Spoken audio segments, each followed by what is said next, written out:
Merci de nous recevoir chez vous avec ce plateau spécial dédié à la gouvernance Talon sous le prisme de la clé qui en a rendu possible un bilan défendu dans une reddition de comptes itinérante devant ses concitoyens à travers les 77 communes que compte le Bénin.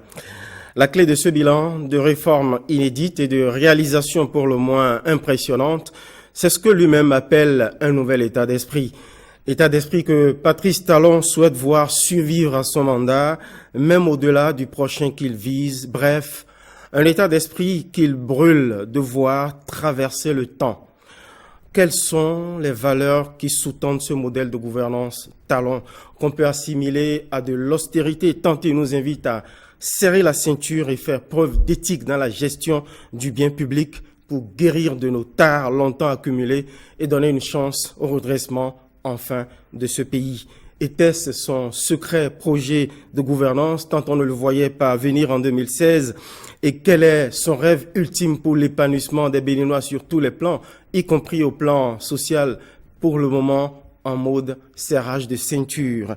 Réponse parmi d'autres questions à poser au directeur de communication de la présidence, témoin privilégié de l'état d'esprit de Patrice Talon dans sa pratique quotidienne du pouvoir. Monsieur Wilfried Léandre Ngbeji, merci d'accepter de vous coller à cet exercice. C'est moi, c'est un plaisir. J'ai le plaisir et l'honneur aussi de co-officier ce plateau spécial avec mon éminent confrère de Canal 3, André Dossa. André Dossa, merci de m'accompagner dans cet exercice. Bonsoir Osias, bonsoir Wilfried Léandre Ngbeji. Bonsoir, monsieur Dossa. On peut dire qu'au début, en 2016, était une promesse, un engagement presque, j'allais dire, ordinaire de tout candidat qui doit prendre la succession d'un chef d'État en exercice qui finit son mandat pour changer le quotidien de ses concitoyens. Je l'ai dit dans mon introduction, on ne voit pas vraiment le cap de ce nouvel état d'esprit fixé dès le départ dans ce que Patrice Talon avait consigné comme fondement de son engagement à servir le Bénin. Si vous le voulez bien, monsieur Wilfried Léandre Ngbeji, je vais vous confronter à un petit exercice d'examen de cette courte déclaration qu'il a faite dans laquelle il y avait les mots de son engagement. On va suivre. Chers compatriotes, notre pays va mal sur tous les plans. Cependant, nous sommes capables de renverser cette tendance et de vaincre la fatalité. Pris individuellement, les Béninois sont remplis de talent et de dynamisme. Une équipe de dirigeants bien inspirés et compétents serait donc capable de mettre en œuvre avec succès un programme de relance rapide de notre développement dans un environnement apaisé de démocratie et de liberté. C'est fort de cette conviction que je soumets à votre attention, chers compatriotes, les grandes lignes de mon programme pour le quinquennat 2016-2021. Ce sera le nouveau départ. Patrice Talon. Osias l'a souligné dans son introduction. Au commencement, c'était une promesse, un serment, un engagement, mais cela a débouché sur un nouvel état d'esprit, l'état d'esprit Talon. Dites-nous quelles en sont les origines, les fondements. Je crois que quand on a revisité ce message qui annonçait le projet de société du candidat pour 2016, avec le recul aujourd'hui, on peut se demander quel bista. Comment, à l'époque, projeter que à l'atterrissage, nous serions dans cette situation générale, cette dynamique instaurée, et pour dire comme lui, ce nouvel état d'esprit qui s'impose. Si ça n'a pas du prophétique, je pense qu'à tout le moins, on peut voir à travers les lignes qui viennent d'être présentées, l'assurance d'un homme, la confiance absolue en lui et en ses compatriotes pour accoucher de ces lignes et dire qu'ensemble, nous sommes capables de faire le chemin, d'arriver à bon port. Et c'est ce qui est en cours depuis 5 ans, que tous nos compatriotes d'ici et d'ailleurs, que les observateurs étrangers constatent et observent que le Bénin est en mouvement vers l'avant. Les clés de cet état d'esprit, de cette situation que nous voyons tous, lui-même en premier, il vous dirait, moi avec, ce sont les Béninois eux-mêmes. Il a dit, les Béninois pris individuellement sont pétris de talent et de dynamisme. Les Béninois eux-mêmes sont la clé de ce qui est fait. Mais avec les Béninois, leurs dirigeants. Parce que nous avons toujours eu des dirigeants dans ce pays. Pourquoi pas le passé? En tout cas, pour vous et moi, depuis les temps où nous avons commencé à être observateurs attentifs de la vie de notre pays, et pour ce qu'il nous a été donné de lire de l'histoire de notre pays, pourquoi pas le passé? N'a-t-on jamais observé une telle dynamique qui se projette dans le temps, qui se pérennise? Le chef de l'État a eu à une des étapes à employer l'expression de feu de paille, je crois que c'était à Djo, pour dire que quand ça commence à frémir, aussitôt après, c'est liquéfié. Ça durait le temps d'un feu de paille. À titre personnel, je peux vous dire que quand en 2006, je m'étais pris d'euphorie et de passion pour le président qui venait d'être élu, alors même que je n'avais pas porté mon choix sur lui, mais que ses premières actions avaient commencé à me convaincre, des aînés m'ont dit « Oh Wilfried, tu vas être déçu tout à l'heure. Nous, on a vu mieux. » J'ai dit « Ah bon? Mais c'est ça qu'il faut, c'est la dynamique qu'il faut imprimer au pays. » Dit « Tu verras, ça ne va pas durer. » Nous, on a vu le PRPB, par exemple. Et à mon corps défendant, j'ai dû leur donner raison au bout de 18 mois à peu près, parce que, hélas, cette dynamique a été arrêtée. Et donc, qu'est-ce qui fait qu'aujourd'hui, elle n'a pas été arrêtée et que, commencée sur des chapeaux de roue, elle s'est poursuivie jusqu'à la fin du mandat? C'est d'abord parce que le chef de l'État ne s'est pas focalisé, une fois installé dans le fauteuil présidentiel, sur la perspective d'un renouvellement de son mandat. Au contraire, il avait d'ailleurs dit dès le départ, il a prôné le mandat unique. Le mandat unique a été battu en brèche par l'Assemblée nationale qui a rejeté le projet de révision de la Constitution en avril 2017. Quoique dès lors, la possibilité lui était offerte d'envisager immédiatement de se succéder à lui-même, on aura observé sur le temps que le chef de l'État n'a jamais fait d'un éventuel deuxième mandat une préoccupation qui aurait eu l'effet de l'amener à diluer l'intensité de son action, à régresser sur les chantiers majeurs qui visaient à consolider l'édifice bénin et à faire en sorte que les jalons d'un réel développement durable soient posés pour que nous soyons là aujourd'hui. Donc, il y a eu la constance dans l'engagement de l'homme. Le langage de vérité, la détermination et surtout le courage d'agir en tant que chef d'État. C'est ce qui, je pense, a généralement fait défaut par le passé et qui a fait que nous n'avons pas observé dans cette ampleur une dynamique du genre de celle qui est en cours aujourd'hui. Et c'est sans doute à l'aune de ces éléments-là qu'il faut comprendre ce qui se passe au Bénin depuis 5 ans. La question qu'on pose on peut se poser quand on analyse la démarche Talon, la méthode Talon, le mode de fonctionnement de Talon, en fait, avant lui, ses prédécesseurs, commençons même par Kérékou, réputé homme d'État de poigne, qui n'a pas réussi à inverser, à casser les mauvaises habitudes qui minaient la gestion de l'État, qui mettaient en péril le bien public. Vous l'avez dit, Boni Yahi, il a même marché contre la corruption dans ce pays, au risque même de... Vous y avez participé, comme vous donnez des ampoules aux pieds, mais à l'arrivée, malgré ce volontarisme affiché où des chefs d'État se sont annoncés, se sont ébouriffés à s'attaquer à cette pieuvre, ça n'a pas marché. Alors, le secret de Talon, c'est de ne jamais rien annoncer au départ et d'y aller à pas feutré pour finalement prendre tout le monde à rebours, c'est ça? Il y a sans doute un peu de cela, mais je crois qu'il y a davantage la volonté de réussir, la volonté de faire autrement, pour ne nous intéresser qu'au chantier de la lutte contre la corruption. Et je me souviens, comme si c'était hier, ce jour de juillet 2007, où vous et moi avons dû faire, et moi, même avec le recul, je le dis, avec beaucoup de plaisir, parce que j'y croyais. Et au-delà de la fierté. J'y croyais. Pourquoi le président Kérékou n'a-t-il pas réussi à faire une lutte contre la corruption, contre l'impunité, avec flamboyance? Pourquoi le président Boni Yahi n'a-t-il pas réussi? Le président Boni Yahi, à un moment donné, avait dit, si je devais mettre en application les résultats des audits, tous les DG iraient en prison. Je crois que personne n'a oublié ça, ou nous avons tous oublié. Peut-être, ouais. Mais que fait le président Patrice Talon? Une affaire éclate, la justice est saisie, le dossier est instruit, vous allez répondre de vos faits et gestes, quelle que soit votre obédience politique. C'est là toute la différence.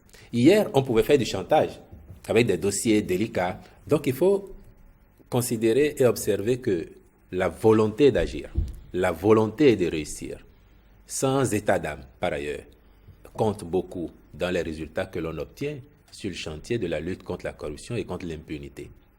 Le président Boniaï disait que si je devais mettre en application les résultats de tous les audits qui ont été réalisés, tous les directeurs généraux se retrouveraient en prison. Mais pourquoi, quand on a entendu cela, il y a quelques années, pourquoi peut-on être ému aujourd'hui d'observer que l'on demande à des dirigeants de rendre compte de leur gestion? Parce que nous avons oublié. Et nous n'avons pas considéré que la lutte contre la corruption doit effectivement se faire sans état d'âme. Le président de la République dit, ce n'est pas avec le sourire qu'on le fait. Surtout lorsque vous savez que vos amis, vos proches peuvent y passer. Et on a vu depuis 5 ans combien de proches du chef de l'État, des gens qui ont été de la première heure de sa campagne, des gens qui ont été des soutiens politiques majeurs. Et l'actualité fraîche nous donne encore à constater du côté d'une commune, pas loin de Cotonou, comment des soutiens éminents du chef de l'État répondent de leur gestion devant la justice. Personne ne trouve scandale en cela. Si ça avait été un adversaire politique ou quelqu'un de critique, on vous aurait dit que la démocratie est en danger.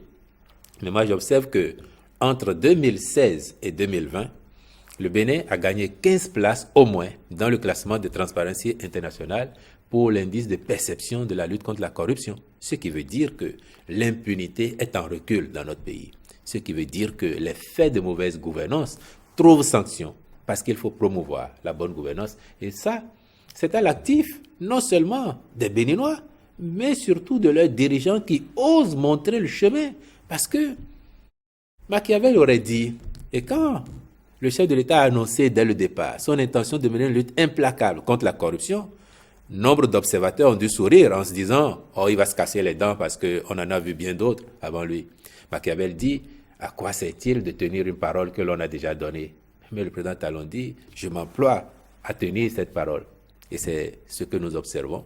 C'est ça qui fait que le respect du bien public est de plus en plus observé aujourd'hui, que les finances publiques sont mieux respectées et que nos compatriotes observent eux-mêmes qu'il y a effectivement cette dynamique qui fait que les choses se passent beaucoup mieux qu'avant, je dirais, se passent différemment. Et à cette allure-là, on peut espérer que les prochaines années soient des années du Bénin. Et c'est vrai que le candidat Patrice Talon, comme tout bon candidat à la quête du pouvoir, a annoncé le changement, a annoncé un certain nombre d'idées de réformes qu'il entreprendrait au pouvoir, mais à aucun moment il n'a laissé transparaître ce leadership transformateur que finalement on a découvert. Pourquoi a-t-il donc dû user de la ruse, je peux le dire ainsi, et surtout que ça a été brutal pour les Béninois? Je ne suis pas sûr qu'il ait usé de ruse pour y arriver. Il a proposé un projet de société auquel nous avons massivement adhéré. Le seul fait nouveau par rapport à tous ceux qui avant lui ont pu promettre le changement, c'est que lui, il a décidé de se l'appliquer et de nous engager. Regardez. Quelqu'un a dit, si vous êtes prêts, moi aussi je suis prêt. Donc tant que vous n'êtes pas prêts, vous le peuple, moi je ne bouge pas. Mais le peuple vous a délégué le pouvoir de lui montrer la voie, de le guider. Et l'autre a dit, si vous voulez changer d'avenir, changez vous-même d'abord. C'est du même au même. Et le troisième, l'actuel chef de l'État, il dit, moi je suis prêt et tout de suite, je n'attendrai pas que vous soyez prêts. C'est ça qui a fait la différence. Donc il n'y a pas eu de ruse en la matière, il y a plutôt eu la volonté de faire ce que l'on a promis. D'abord, promettre ce que l'on peut faire et ensuite faire ce que l'on a promis. C'est de ça qu'il s'agit et c'est ça la recette principale. Quand je parlais de brutalité, parce que lorsque on assume un leadership révolutionnaire qu'on veut transformer, on essaye de faire adhérer la population, il y a une dimension pédagogique. Mais on a observé que le président Patrice Talon a plutôt composé avec la classe politique qui incarne justement les mauvaises pratiques, l'État, avec lequel il souhaitait qu'on se démarque complètement. C'est pourquoi je parlais de brutalité. Alors pourquoi cette dimension pédagogique a manqué à l'action de Patrice Talon? Peut-être que cette classe politique que vous évoquez, qui d'ailleurs, à l'origine, n'a pas soutenu Absolument. le président Patrice Talon. Ah, le connaissait-il, Patrice Talon? Au fond, pour ne pas vouloir de lui, je ne saurais le dire. Mais ce qui est Il à devait observer... pourtant le connaître, puisque ça fait des décennies Oh, mais vous savez... que il compose avec eux. Sans doute que des gens le connaissent un peu, des gens croient le connaître, mais le connaître au fond, est-ce que c'est évident? J'ai entendu quelqu'un dire, mais si les Béninois savaient que le président Talon était si rigoureux, si droit, est-ce qu'ils allaient vraiment voter pour lui? Et je suis convaincu que Justement, si on posait cette question aux Béninois, Le sens de notre question. si on posait cette question aux Béninois en 2017, 2018, beaucoup vous auraient dit on n'aurait jamais pris Patrice Talon. On regrette même à la limite de l'avoir pris parce que c'est dur, il nous oblige à l'effort, il nous oblige à la rigueur. Mais aujourd'hui, les mêmes constatent que eh bien, c'était le chemin à parcourir. Il fallait oser, il fallait un peu de courage, un peu de détermination pour y arriver. Et beaucoup d'habileté aussi. Mais sans doute ça compte parce qu'on est en terrain politique. L'art de la guerre vous enseignerait que si vous tenez votre truelle d'une main et que vous construisez, de l'autre il faut tenir le bouclier pour parer les coups des adversaires. Donc c'est un peu de tout cela. Mais à aucun moment il s'est agi de ruse. C'est une démarche. À un moment donné, parce que tout le monde vous le dirait, tous les connaisseurs, une élection présidentielle, c'est la rencontre d'un homme avec son peuple. Il se passe toujours quelque chose de providentiel qui fait que, tel qu'on n'attendait pas vraiment, c'est lui qui va rafler la mise. Et notre pays est riche d'histoires de ce genre. Combien de fois avons-nous vu venir vraiment le vainqueur tout désigné d'une élection présidentielle, quand bien même l'actualité vous expose des gens, vous font croire que c'est eux qui vont arriver. Certains ont dépensé des fortunes sans y arriver. Et d'autres, parce que c'était le heure, les planètes étaient alignées, ils sont arrivés. Après, quand on est arrivé à ce niveau-là, on a sans doute accompli son destin. Mais est-ce l'achèvement? L'achèvement, l'accomplissement absolu, c'est ce qu'on fait de ce mandat. C'est ce qu'on fait de la confiance, de l'honneur que les citoyens vous ont fait. Et ça, le président Talon, moi je peux vous le certifier dès le départ. M'a dit en 2017, au détour d'une discussion sur une actualité particulièrement chaude, il m'a fait, M. Ngwedji, vous savez ce qui me préoccupe, c'est ce que je vais laisser à mes compatriotes quand je ne suis plus là. Le reste, la calomnie, les cabales, je m'en tape. Je dis, waouh. Il dit, oui, ne vous inquiétez pas pour ça, je me suis préparé.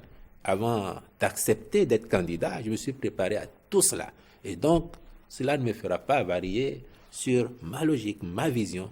Mais vous verrez bien, tous ceux qui nous ont quittés, d'une manière ou d'une autre, ils reviendront avant la fin parce que nos résultats parleront pour nous.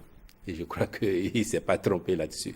Alors, monsieur Wilfried Léandre Ngwedji, quand dans votre propos, il y a un instant, vous indiquiez que vous êtes étonné de voir que les Béninois s'émeuvent, de voir par exemple des responsables, des hauts responsables qui ont pris des écarts avec le bien public, se voir sanctionnés.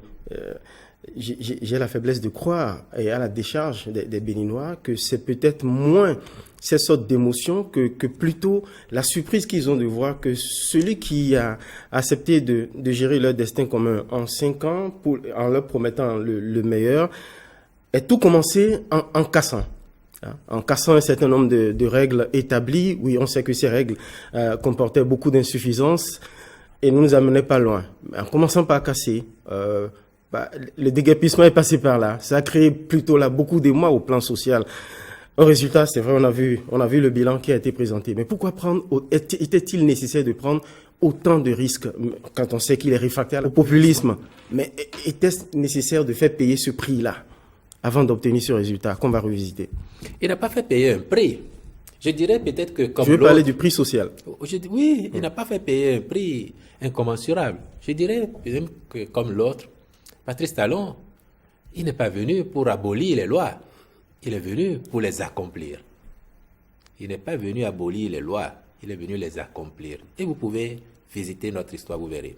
Aujourd'hui, on est en train de voir la renaissance économique de notre pays. Et il nous promet, à partir de 2021, une véritable explosion économique. Avant lui, tous ont déploré que renouveau démocratique n'ait jamais rimé avec renouveau économique, n'est-ce pas? Mais comment obtenir le renouveau économique? Il fallait engager la transformation structurelle de l'économie. Il fallait engager la préservation des ressources publiques, l'assainissement de la gestion des finances publiques. Qui a osé faire ça? Parce que ça fâche. Et vous savez bien que tant que nous avions une classe politique composite, hétéroclite, chacun, leader de son village, leader de son quartier, pouvait faire main basse sur tel régime ou tel autre, sur telle société ou telle autre, et faire l'objet de son soutien au chef de l'État, marchandage de cela. Si je te soutiens, tu me donnes tant. Si tu ne me donnes pas tant, je ne suis pas avec toi. Demain, s'il a plu, il te tourne le dos. Donc, il fallait oser le faire. C'était un passage obligé, selon vous?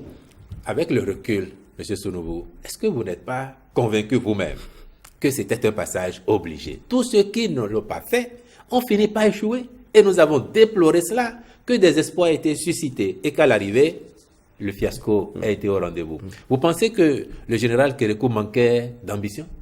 Vous pensez que le président Boniaï manquait d'ambition pour le Bénin? Moi, j'ai cru en lui à un moment donné. Je l'ai combattu après la plupart de son mandat, mais j'ai toujours eu l'honnêteté de dire qu'il ne manquait pas de volontarisme. Mais après, dans le fond, il n'y avait pas la méthode, il n'y avait pas ce courage d'agir. Et ce n'est pas donné. Alors, le président Patrice Talon n'a-t-il pas aussi péché en n'essayant pas dès le départ d'expliquer, de sensibiliser, de faire de la pédagogie et faire adhérer la population à sa volonté de transformer en profondeur la société? Un exemple, vous en avez parlé d'ailleurs tout à l'heure, lorsque le président Boniaï nous a proposé le changement. Il a mis en place un certain nombre d'outils, notamment entre autres cette cellule de changement à la présidence, qui faisait de la pédagogie autour de son idée de changement. Pourquoi ici le président Patrice Talon n'a pas cru devoir mettre en place ce genre d'instruments pour que le peuple soit informé, sensibilisé, suffisamment renseigné, et peut-être cela aurait permis que les casses, les décisions douloureuses de départ soient moins comprises? Je vais vous faire un exercice. Je vais vous demander de voir en 5 ans, pour parler du premier mandat de Boniaï, combien de fois il a pris la parole lui-même. Et regardez en 5 ans combien de fois Patrice Talon a pris la parole. Et sur l'éducation en particulier, cela a été annoncé 6-7 mois avant, en Conseil des ministres. Après, il y a eu de la sensibilisation. Dans un contexte de normocommunication. Il y a eu, vous pouvez l'appeler comme vous voulez, moi je sais qu'on n'y est pas, il y a eu de la sensibilisation. C'est une option. Peut-être pas assez. C'est possible. C'est possible parce que il faut se mettre à la place des autres. Et si on se met à la place de ceux qui ont connu ça, même si beaucoup voient aujourd'hui l'embellissement, la transformation de la ville et se disent « Oh, si c'était vraiment ça le prix à payer, on comprend aujourd'hui », il y aura toujours une partie de ceux-là pour ne jamais comprendre et dire que ça a été un péché. Mais pas que, il n'y a pas que l'embellissement comme le résultat. Les marchés ont commencé par être construits pour les espaces marchands. Comme je vous le disais tout à l'heure, la sanction qui concerne aussi les proches, je peux vous dire, vous avez certainement oublié, mais si vous retournez dans les archives de l'OETB, vous allez voir, en 2017, une boutique qui a été rasée de quelque part dans la zone de Misseba, ou de la Revive, mais qui appartenait à une Talon, parent proche du chef de l'État. Monsieur Kongoli, mais quand il a appris, quand vous évoquez cela, excusez-moi, c'est pas pour vous tacler, c'est un exemple mineur. C'est-à-dire, vous pensez que c'est mineur? Patrice Talon ne prendrait pas le risque d'une exception d'une boutique appartenant, une propriété appartenant à un talent sur une opération nationale. Oui, mais vous imaginez bien. Non, ne dites pas ça, M. Sounouvou. C'est pas Même si si aisé. c'est passé par. C'est pas si aisé. C'est arrivé par le passé. Le président Rawlings, on rapporte que au moment où il faisait les grands travaux, il a envoyé ses équipes pour dégager une maison, et cela n'a jamais été fait. Alors le jour, il entreprend lui-même de monter à bord du tracteur, il arrive là.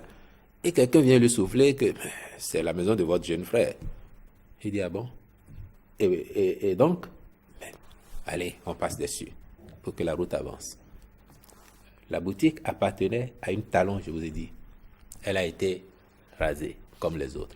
Parce qu'il faut donner l'exemple. Montrer qu'on n'agit pas pour sanctionner les gens. Non, c'est par ambition, c'est par idéal. et que personne ne doit échapper à ça, même si on est proche du chef de l'État. C'est ce qui a été fait. Et maintenant, c'est vrai, c'est une option.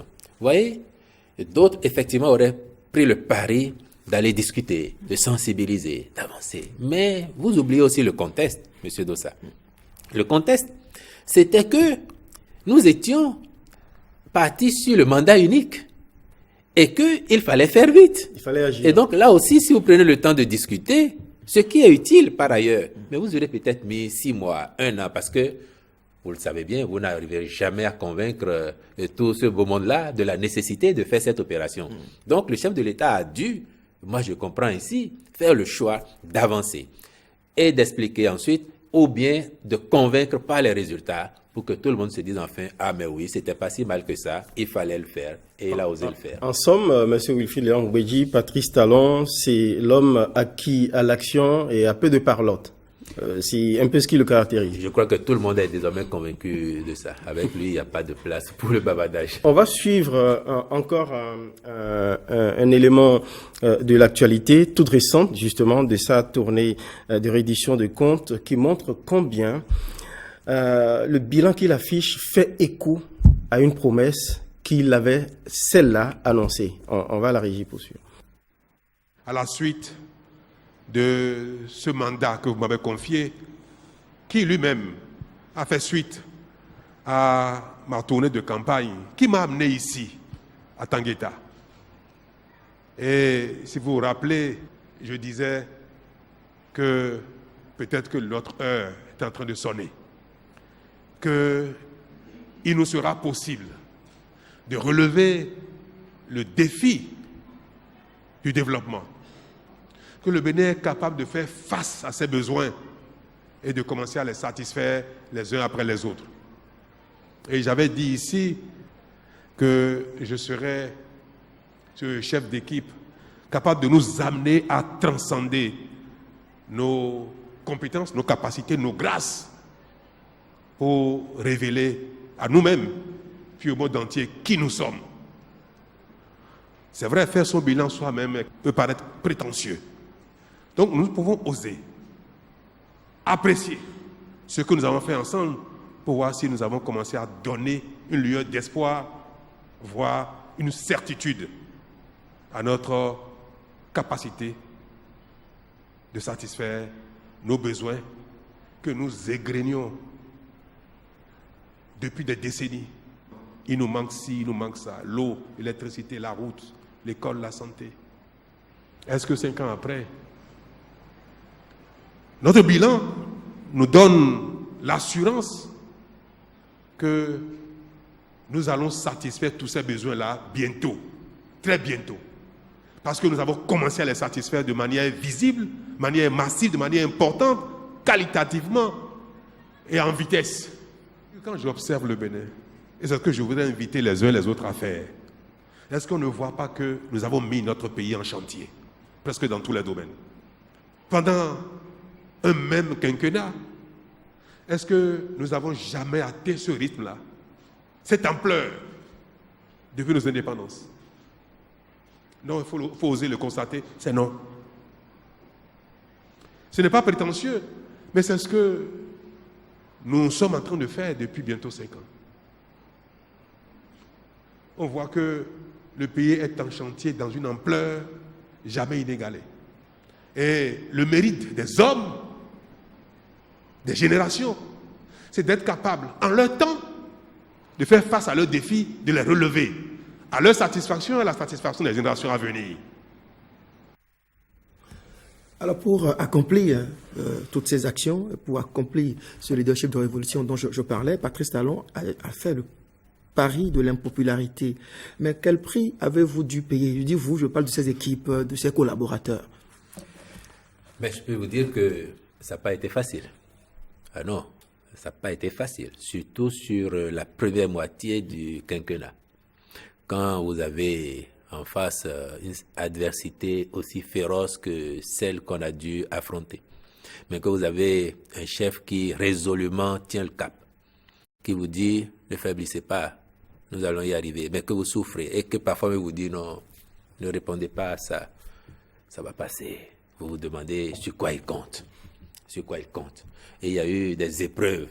Après les épreuves, j'ai entendu de ses collaborateurs, parfois même des ministres, lui dire, mais Monsieur le Président, vous nous avez fait peur à nous tous. Et puis il sourit simplement. Il vous dit non, nous sommes de bonne foi. Moi, le seul challenge qui m'habite aujourd'hui, c'est comment nous remettons notre pays à l'endroit, dans le bon sens. C'est comment on fait pour marquer l'histoire. Et pour ça, tous les sacrifices sont possibles. Ça n'a pas été facile d'un autre point de vue parce que, vous voyez, comme le chef de l'État, c'est quelqu'un qui a réussi dans le privé. On peut dire qu'avant 2016, il avait réussi sa vie pour les activités qu'il a menées. Beaucoup ont dû penser qu'avec lui, ce serait facile de s'en mettre un peu au plein les poches. Mais très tôt, il a donné le ton en disant non, non, non sur certaines choses. Et vous commencez à vous interroger pour dire, mais comment on fait avec pour ne trahir aucun secret? Et je vous dis que vous arrivez parfois en Conseil des ministres, pour 500 francs CFA ou pour 1000 francs, des communications ont pu être retournées. Parce que vous ne justifiez pas pourquoi 1000 francs doivent être inscrits là.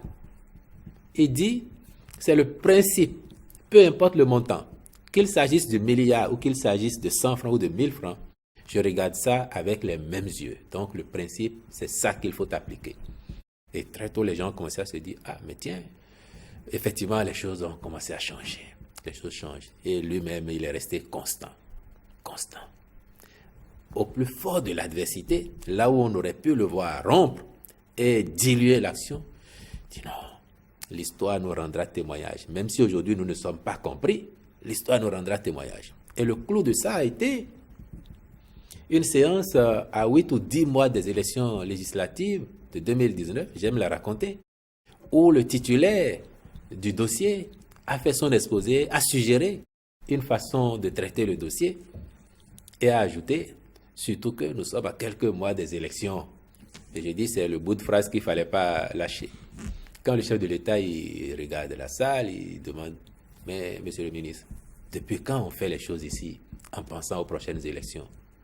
Nous savons tous que le pays a besoin de réformes. Nous les avons promises. Et parce que c'est difficile, nous allons renoncer.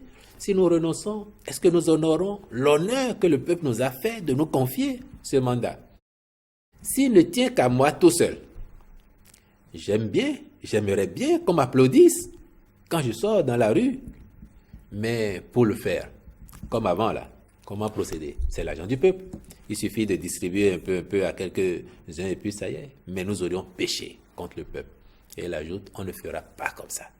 Nous allons continuer. Et quand il a fini, comme pour taquiner tout le monde, il demande, est-ce qu'il y a quelqu'un qui pense comme lui ici? Après avoir ajouté au ministre, bon, monsieur, mais si vous avez peur, ou si vous êtes fatigué, vous me dites, je peux vous remplacer. En tout cas, moi, je n'ai pas peur. Et nous allons continuer. Demain, le peuple verra que c'est le seul chemin pour y arriver. Et je crois que les faits lui donnent raison. Vous n'étiez pas au bord du découragement des fois par cette manière très forte de conduire les affaires et surtout, vous qui êtes, et dans son équipe gouvernementale, il y en a, et vous aussi, Wilfried Léon-Goumbéji, on connaît votre état d'esprit par rapport aux droits humains, héritier comme bien d'autres de la conférence nationale. Lorsque Patrice Talon mène d'une main de fer aussi des réformes aussi durables, allez, lorsqu'il supprime des primes aux fonctionnaires, des primes qui constituent des avantages, des privilèges acquis pour les fonctionnaires, lorsqu'il il restreint des libertés, y compris des libertés partisanes en les restreignant aux grands ensembles. Est-ce que vous avez senti des frémissements de découragement, de démission? Il n'y en a jamais eu. Est-ce que c'est parce que le Bénin est si attaché aux fonctions, aux hautes fonctions, c'est pour ça? Non, il y a eu des moments de découragement, de lassitude, parfois même des envies d'ailleurs, il y en a eu. Et moi, à titre personnel, je vous mentirais si je vous dis que ça m'a pas traversé parfois. Mais pour ce qui est de la nature de la collaboration avec le chef de l'État, moi j'ai été fixé très tôt. Le ministre Agbenossi vous dirait que il a été à une session de l'ONU, je crois que c'est celle de 2019, tout seul, avec un cadre de son ministère, là où, quand ils ont regardé les pratiques avant, la délégation du Bénin pouvait compter 35 personnes. Ils sont allés à 2, le ministre plus un collaborateur. Et ils se sont organisés pour entrer dans les réunions. L'ambassadeur, lui, pouvait s'occuper de telle ou telle chose parce que il faut rationaliser et c'est le choix qui a été fait. Tant qu'il y a eu de ces moments-là, j'ai dit à titre personnel, j'ai été fixé très tôt que c'est ce qu'il faut faire. Mais après, sur les sujets que vous évoquez, les difficultés, les uns et les autres, oui, mais lorsque il vous explique, voilà où nous allons. Les droits sociaux, de grève et autres qui ont été restreints, vous n'avez pas craint le pire à un moment. On comprend son souci de parcimonie dans la gestion du bien du denier public, qu'il a poussé d'ailleurs, ce souci qu'il a étendu jusque dans une sorte d'effort contributif d'airain demandé aux contribuables béninois pour financer ces réalisations. À un moment, vous n'avez pas eu peur que la patience des Béninois craque? Quand on est en situation et qu'on n'est pas déconnecté, on fait bien attention à tout cela.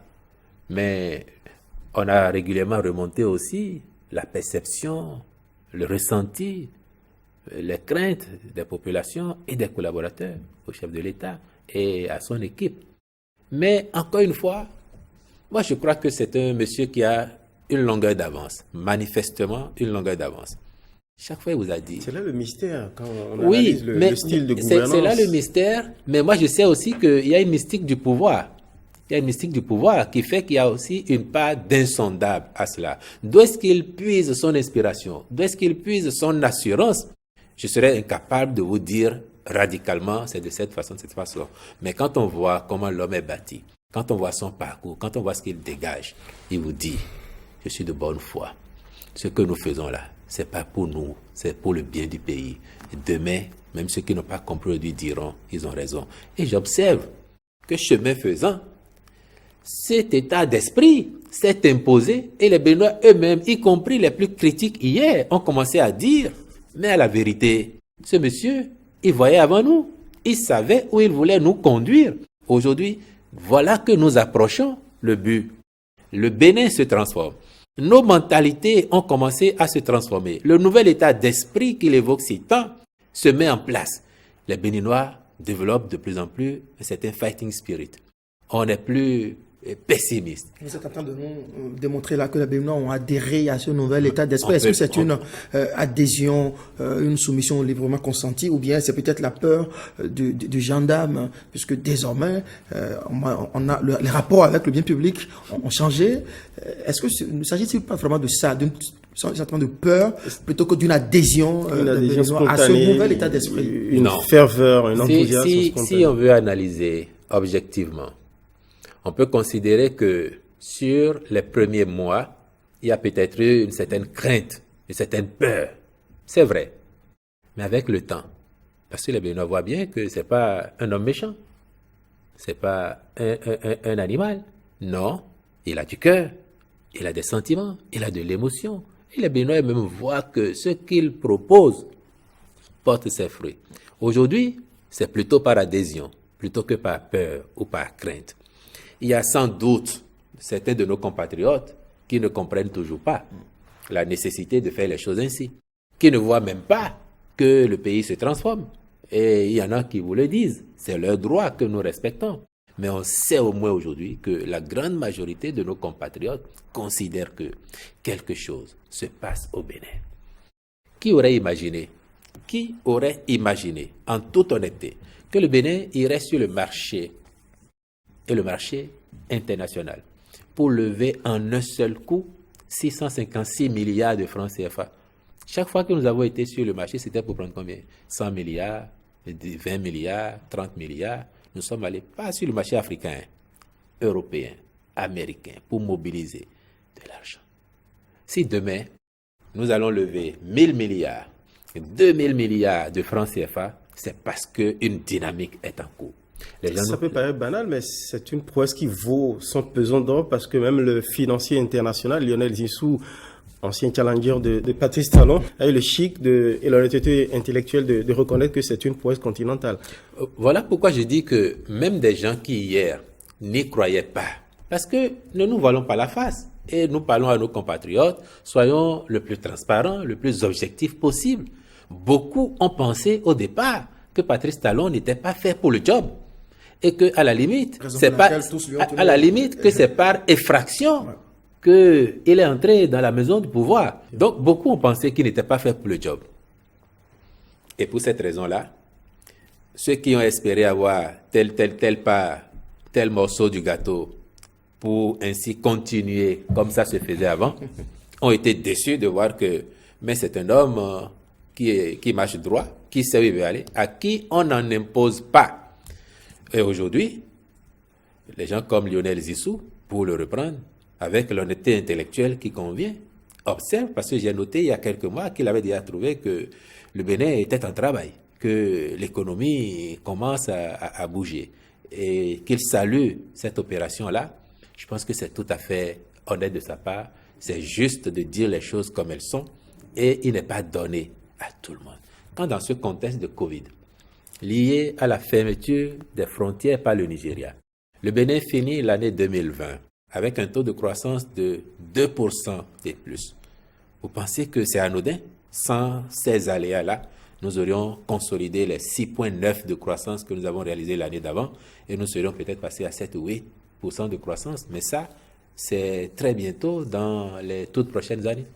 Le bilan, il est reluisant, visiblement difficile de ne pas le reconnaître, salué même par des adversaires de haut vol. Et il n'empêche qu'il y a quand même dans les choix de gouvernance, vous avez évoqué son souci dans les arbitrages de tenir compte toujours de l'intérêt général, mais il y a quand même des chantiers sur lesquels on se demande pourquoi il n'a pas été plus volontariste. L'éducation, la santé. Et même sur le plan infrastructurel, il a fait une grande annonce, le contournement. Qu'est-ce qu'il a fait reculer en vérité? Maintenant, avec l'eurobond, on pourra avoir cette réalisation. Pour ma petite personne, je suis souvent interpellé puisque j'ai fait le premier reportage annonciateur de ce grand chantier. Je peux vous rassurer, vous n'avez pas eu tort de faire ce reportage. Si le contournement nord n'a pas commencé avant la fin du quinquennat, c'est plus lié au souci de perfectionnisme du chef de l'État, au souci de préserver au mieux les intérêts du Bénin. Parce que un premier modèle avait été mis en place.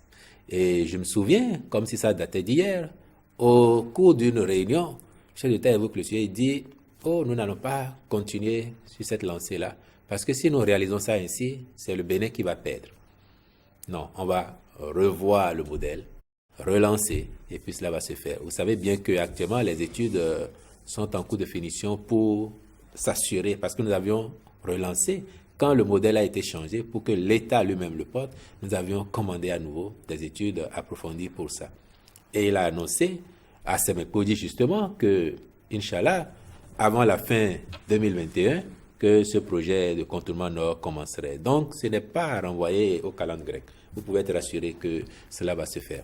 Sur le domaine de la santé, vous avez le sentiment qu'on n'a pas fait beaucoup. Lui-même, il le reconnaît. Que oui, et c'est légitime. Dans ces deux domaines... Et c'est légitime. Nonobstant les moyens colossaux qui ont été mis dans ce secteur, nonobstant l'acquisition de matériel moderne, comme tout récemment l'IRM pour le CNHU, le chef de l'État a le sentiment qu'on aurait pu faire 10, 20 fois plus pour le secteur de la santé. Mais là encore, l'hôpital de référence d'Abomey-Calavi, dont les financements ont été bouclés depuis au moins 2018, si ce n'avait été son souci de faire les choses au détail près, de préserver au mieux les intérêts du pays, sans doute qu'aujourd'hui, on aurait vu le gros œuvre achevé et que peut-être les travaux de finition auraient commencé.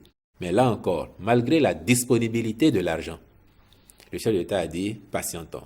Il faut que nous voyions bien au fond l'étude, la conception architecturale et comment conduire ensuite la mise en œuvre du projet. Cela a pris banalement 1 an. C'est dire que, à aucun moment, il ne s'est laissé habiter par le souci de conquérir une certaine popularité, le souci de plaire aux uns aux autres. Il est marqué par l'envie de faire les choses durables, des choses qui résistent au temps. Pourquoi sommes-nous fiers aujourd'hui, à la limite perplexes, de voir des édifices datant de la période coloniale, des indépendances, qui tiennent encore, là où des constructions réalisées sous le renouveau démocratique se sont totalement écroulées, parce qu'il n'y a pas eu la rigueur et le sérieux dans la conduite de ces chantiers-là. Et le chef d'État nous demande de revenir à ces prérequis. C'est ce qui est en cours et c'est ce qui explique le mouvement massif que nous observons ici et là. André Dossa, il n'empêche que ce modèle, la clé de la réussite des prouesses du magistère Talon, premier mandat, tel que vous le dites, nouvel état d'esprit semble partagé, semble être promis à une adhésion populaire consentie, mais lui-même il s'inquiète. Il s'inquiète de la durabilité et de l'avenir de son modèle. Il en parle, on l'écoute et on en discute. Presque dans tous les domaines, le Bénin réalise désormais des performances inégalées. C'est cela le bilan que nous pouvons faire de notre action commune depuis bientôt 5 ans. Désormais, ne détournons plus l'argent public. En tout cas, beaucoup moins que par le passé. C'est ce message aussi que je tenais à passer ici aussi à voix Karimama. C'est ce que le Bénin est devenu désormais. Un pays sans pétrole, mais un pays riche par nos efforts. Un pays riche par nos économies. Un pays riche par notre conscience de respecter la chose publique, de dépenser notre argent commun avec respect et sérieux. Je voudrais vous exhorter, vous prier, vous supplier de tout faire pour préserver cet acquis-là. Patrice Talon le répète à en perdre la voix. Démocratie, liberté et gouvernance sont les socles indissociables du développement. C'est peut-être là l'idéologie du réformateur qui se défend en temps ordinaire d'être idéologue. On l'a vu, André Dossa, Wilfried Léandre Ngbeji, au cours de sa tournée de réédition de comptes, il importait plus à Patrice Talon que les Béninois aient gardé pour la postérité cet état d'esprit, le nouvel état d'esprit qui fait l'objet de ce plateau, mais en même temps, il s'inquiète de sa durabilité, de son appropriation intrinsèque pour la durée. André Dossa, ça pose la question de l'adhésion. Oui, quel avenir pour ce modèle Talon? C'est ça qui montre encore une fois, ainsi que nous avions commencé cet entretien, que c'est la clé majeure. Elle appartient aux Béninois. L'adhésion à cet état d'esprit, à cette dynamique, son avenir dépend de ce que nous en faisons. Et la crainte du chef de l'État est légitime parce que on sait très bien que chez les humains, parfois il est compliqué, difficile d'être dans l'abnégation. L'abnégation, c'est travailler jusqu'à s'oublier. C'est faire jusqu'à ne plus en pouvoir. C'est ce que le chef de l'État nous demande de faire. Parce que, créant l'effet feu de paille, si l'on ne préserve pas cette dynamique, si l'on ne la projette pas dans le temps, nous aurons beau être satisfaits de ce quinquennat, nous aurons beau apprécier les résultats qui s'obtiennent, mais dans 10 ans, dans 15 ans, dans 20 ans, sommes-nous sûrs que nous ne reculerions pas? Sommes-nous sûrs que le Bénin va continuer de progresser? C'est ça le défi que Patrice Talon nous lance. C'est ça le chantier qu'il nous Il demande de ne pas forcément regarder le côté mirobolant des grandes réalisations, mais surtout la clé qui les rend possibles. Parce qu'il sait que même là, les réalisations, quelle que soit leur grandeur, peuvent être éphémères si la dynamique n'est pas solidement ancrée et portée par les uns et les autres. Patrice Talon sait que c'est son bilan, d'accord, mais c'est pour le Bénin que ça se fait. Et son grand mérite ne sera pas seulement que son bilan d'un mandat ou de 2 mandats soit éclatant, soit apprécié. Pourquoi s'inquiète-t-il quand on sait qu'il est candidat à sa propre succession, donc pour sans doute consolider les acquis, consolider cette dynamique-là? Pourquoi alors s'inquiète-t-il? Mais il passera la main quand il aura fini son magistère à la tête du pays. Il passera la main bien un jour. Patrice Talon nous dit, faites en sorte que, au-delà de ma personne, parce qu'il ne veut pas que l'on réduise les résultats obtenus, la dynamique en cours, le nouvel état d'esprit à sa seule personne. C'est pas son mérite à lui tout seul, Il a pris l'habitude de dire partout, c'est nous tous. Et donc, si demain je ne suis plus là, peut-être comme vous m'appelez Agbono, vous trouvez que moi j'ai le courage de faire ça. Mais je voudrais qu'au-delà de moi, cela se poursuive. C'est pour ça aussi. Et on ne le dit pas assez. Vous voyez la façon dont il s'est attaqué à certains chantiers difficiles, délicats. C'est de l'altruisme. C'est prendre une bonne part de l'impopularité, même de ses successeurs, pour lui tout seul.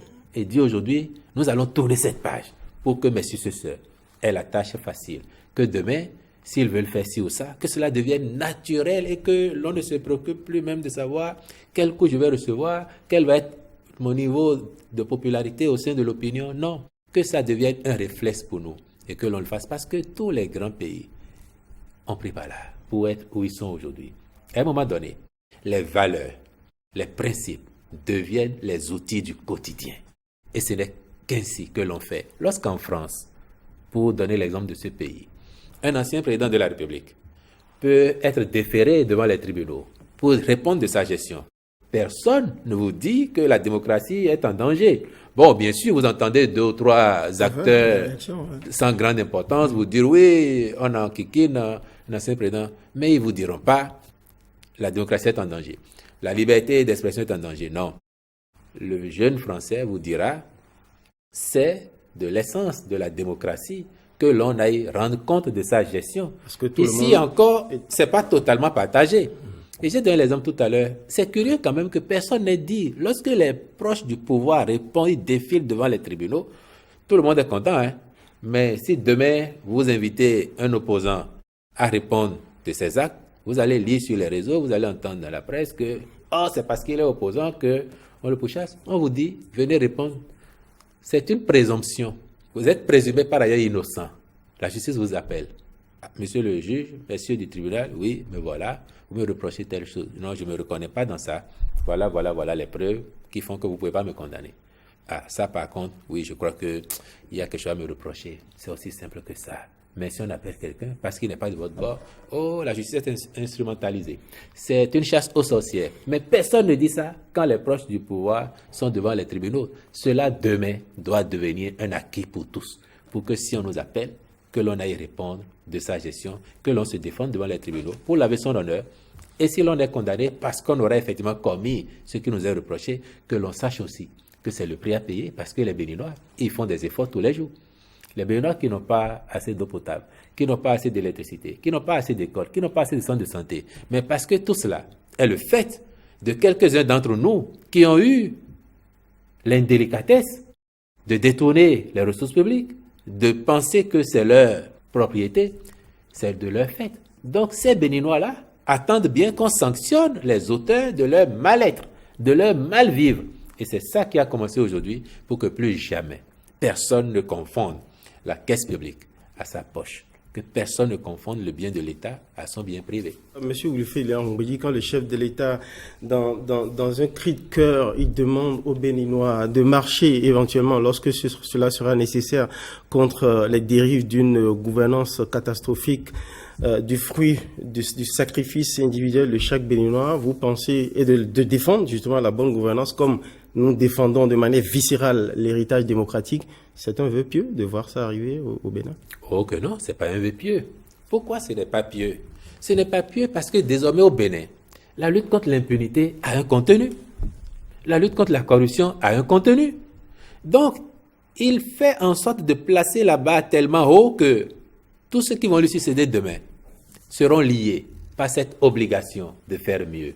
Les Béninois, à la limite, diraient au prochain président après Patrice Talon, si jamais il leur passait à l'idée de faire moins ou de nous retourner dans la gadoue, les Béninois leur diraient, nous avons déjà eu la chance de connaître quelqu'un avant vous. Vous ne pouvez pas faire moins.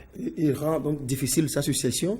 Il ne rend pas difficile. Il place dans les médias. Il place définitivement sur orbite le Bénin et il nous oblige à poursuivre parce qu'il faut quêter les sommets. Et lui, c'est un homme de sommet, c'est un homme d'ambition, c'est un homme de grandeur. C'est ça qu'il veut pour le Bénin. Votre dernier mot sur cet héritage moral de Patrice Talon pour la postérité, le nouvel état d'esprit? C'est dire qu'il vous appartient, à vous, à moi, à l'ensemble de nos compatriotes, comme à lui-même, même quand il ne sera plus aux affaires de continuer sur ce chemin-là. C'est le seul. Et si vous avez été attentif, il y a quelques jours, à la cérémonie de présentation des vœux au corps constitué, il a redit que les Béninois ont compris à travers ce nouvel état d'esprit que la voie royale pour aller au développement durable, c'est le travail acharné, dans le sérieux, la rigueur et la discipline collective. Si on a ça, on a tout. Et nous avons commencé à en faire la preuve que sans avoir du pétrole déjà en exploitation, sans avoir des gisements de diamants ou d'or, sans avoir de la bauxite et autres, nous avons commencé à construire notre pays. Nous avons commencé à montrer que c'est effectivement le travail qui permet d'avancer.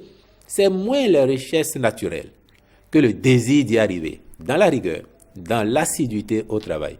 Et j'aime à dire aux gens, j'en aurais fini, regardez le boulevard de la Marina. Pourquoi, avant Patrice Talon, mais pourquoi aucun de nous ne s'est arrêté une fois pour penser qu'il y a tellement d'espace de part et d'autre qu'on pouvait transformer ce qui n'était boulevard que de nom en un réel boulevard. Nous manquions d'ambition, nous rêvions trop petit. Et lui, il nous dit, il ne doit plus y avoir de limite à nos rêves. C'est ce qu'il résume quand le 27 décembre 2019, il disait devant l'Assemblée nationale que désormais, il n'y a pas d'ambition trop grande pour un pays, ni d'épreuve qu'il ne puisse surmonter. Ça veut tout dire. Ne rêvons pas à minima. Nous sommes dans le monde des possibles. Tout est possible. Si les autres y sont arrivés, nous aussi, nous en sommes capables et nous avons commencé à en faire la preuve. Donc, il faut continuer durablement pour nos enfants et pour ceux qui viennent après nous. André Dossard, merci à vous. Monsieur Wilfried Léandre Ongweji, directeur de communication de la présidence de la République, merci d'avoir accepté notre invitation pour décortiquer le contenu du nouvel état d'esprit que Patrice Talon demande aux Béninois de préserver coûte que coûte, même au-delà de sa personne, au-delà de son mandat, au-delà de son magistère. André Dossard. Merci, Osias. Voilà, c'est la fin de ce plateau. Merci de nous avoir acceptés chez vous, dans nos demeures, pour suivre ce plateau de bout en bout. Gouvernance Patrice Talon, nouvel état d'esprit. Je retiens modestement pour ma part l'éthique et l'efficacité pour tutoyer des rêves quasiment impossibles jusque-là. Patrice Talon demande aux Béninois de choyer, de préserver précieusement cet héritage moral à travers le temps. On espère que lui-même est conscient que cela lui sera opposé en cas de besoin. Merci de nous avoir suivis.